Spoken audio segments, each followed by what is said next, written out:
This is Joshua Hart here, 4 seconds out. Delighted to be joined by legend of the UFC, Tony Ferguson. Tony, it's a real pleasure to be speaking to you today. First of all, how is everything? How are you doing?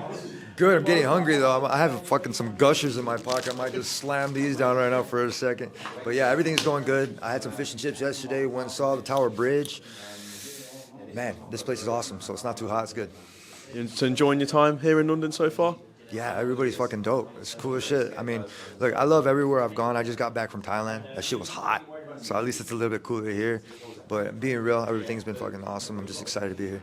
Well, let's talk about the reason that we're here. You make your Misfits debut on August 30th as you take on Salt Papi in a really intriguing clash. Salt Papi has quickly became a fan favourite. You've always been a fan favourite no matter where you've gone. How did the opportunity come about to face Salt Papi for yourself? I wanted to stay busy, so I hit up my agent and then did the same thing, started networking on social media, and then this came up. It was cool enough to be able to have a conversation with Mams. Obviously, we wanted to have the Dylan fight with GFL and stuff. That's still on the motions, and so this is in motion. One thing I've always been really good at is making sure the sport keeps going. And for this part, we got boxing, so this is one that's next. One thing that has became apparent with Misfits, obviously, on the same card as well, Dylan Dennis, like you mentioned, is fighting on it, and it's Misfits' first ever MMA fight. So could this just be maybe one fight in the ring and then you do the Misfits MMA side of things and test yourself there? Yeah, obviously there's going to be some handshakes and things and people meeting and some new business opportunities being presented. It's a big thing, man. It's not just about one fight. It's about a lot of fights. If you can create a lot more fights for other people, then that's the way to go. So if I see this promotion be able to network and be able to do this, obviously, yeah, we're going to be working, man. And I'm not here just to fight. Obviously I'm here to promote and do a lot of other things. But yeah, I'm here to fuck shit up. What do you make of your opponent in Salt Papi? Have you seen anything of him? Yeah, I've been watching a lot of his film. Coming from how heavy he used to be and how heavy-footed to how light-footed he is, and where he wants to kind of have a step like Taekwondo and stuff and move. I'm very familiar with it, and I move a lot better with shoes on too. So it's gonna be interesting.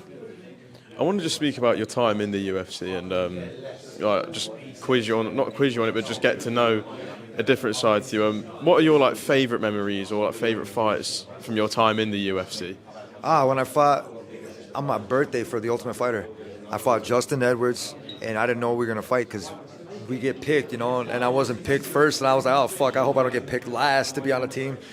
Did it, and then we didn't fight for a long time, and all of a sudden we fought, and then somebody told me, I was like, what's today's date? And it was my birthday, and I fought Dana. He says, after I knocked the guy out, I told him, it's my birthday, and he's like, it's your birthday? Happy birthday, kid. And it just stuck with me forever.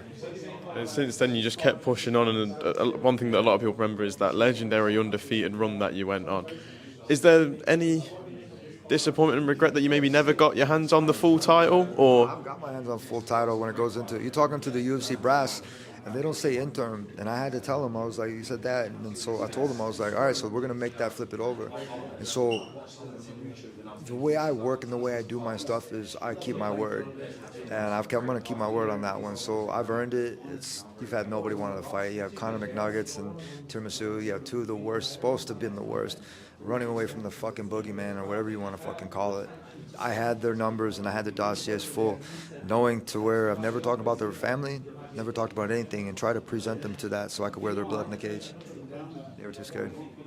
You mentioned Conor McGregor. He's always flirted with the idea of coming back to boxing. We can see how powerful Misfits is becoming with bringing in legendary MMA names. Do you feel that they could? Sweat, dude, it's fucking funny. Anything when somebody wants to have success and he wants to be, that's an athlete. I'll be real with that one. The grass is always greener on the other side because it's fake. Except for mine, because I put that shit in myself. So, I mean, the people, they like to talk about it, you be in the news, whatever, yeah, it's cool. I mean, I had said this before when Conor had won, and with myself and old management, because we used to be managed by the same people, there was a lot of bad business that went on, especially with the UFC and the shit. That's to be determined later on.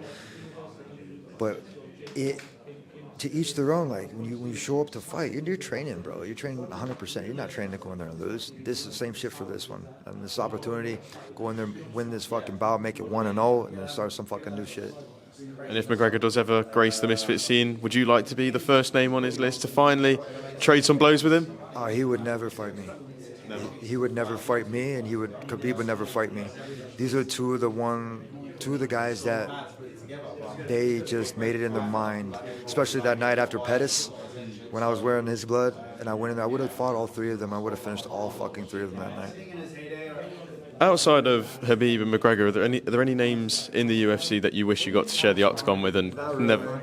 Not really. Like when it goes into like, I don't know if you guys have seen that meme where it's like maybe like 10 of my opponents with the X across them, like the psycho killer that's right there, and then the guy preparing his blades. That was me preparing for these guys. And if there is a time when their name goes on the dotted line, I'm not saying it's like because he's Muslim. I'm not saying Christian Muslim war and shit like that. But you know what? I'm gonna win. So Khabib, nothing against you, but I know one day we'll coach against each other, so like I said, it'd be kind of fun. But yeah, I don't think Conor or whatever fucking want to touch the dial ever. Tony, just lastly, have you got a message for Salt Papi? I know you're going to speak. I know you've had a face-off. I know you're going to speak to each other soon at the press conference. Have you got any message for him if he is to see this? Nah, I'm going to see you August 30th, buddy. So that's about it. So just remember me. Tony, you're a legend, one of my favourite fighters throughout my time watching the UFC, and it's been a real honour to speak to you today, and I look forward to watching you fight on August 30th. Tony, thank you so much, my friend.